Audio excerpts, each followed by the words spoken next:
एकीकडे सुभेदार मल्हारराव होळकर यांच्यासारखे सासरे सुनेला मुलगी नाही तर मुलगा मानायचे, तर दुसरीकडे नरभक्षक हरामखोर राजेंद्र हगवणे सारखी माणसे ज्यानं जिवंतपणे वैष्णवीला ओरबाडलं, असं चित्रा वाघ यांनी म्हटलं.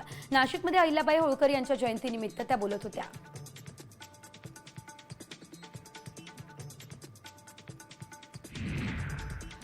वैष्णवीच्या लग्नाचा रुखवत हा जालिंदर सुपेकर यांच्या पत्नीनं तयार केलेला आणि त्यासाठी कसपटे कुटुंबियांकडून त्यांनी 1,50,000 रुपये घेतले, असा दावा सामाजिक कार्यकर्त्या अंजली दमान यांनी केला.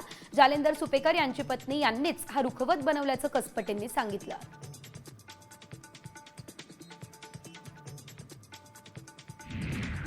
वैष्णवी हगवणे आत्महत्या प्रकरणातील आरोपी राजेंद्र हगवणे आणि सुशील हगवणे यांना 3 जूनपर्यंत पोलीस कोठडी सुनावण्यात आली.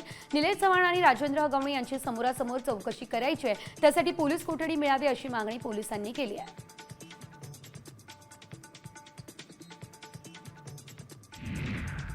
वैष्णवीच्या बाळाची हेळसांड करणाऱ्या निलेश चव्हाणला 3 जूनपर्यंत पोलीस कोठडी सुनावण्यात आली आहे. गेले 10 दिवस पोलिसांना गुंगारा देणाऱ्या निलेशला नेपाळच्या बॉर्डरवरती बेड्या ठोकण्यात आल्या.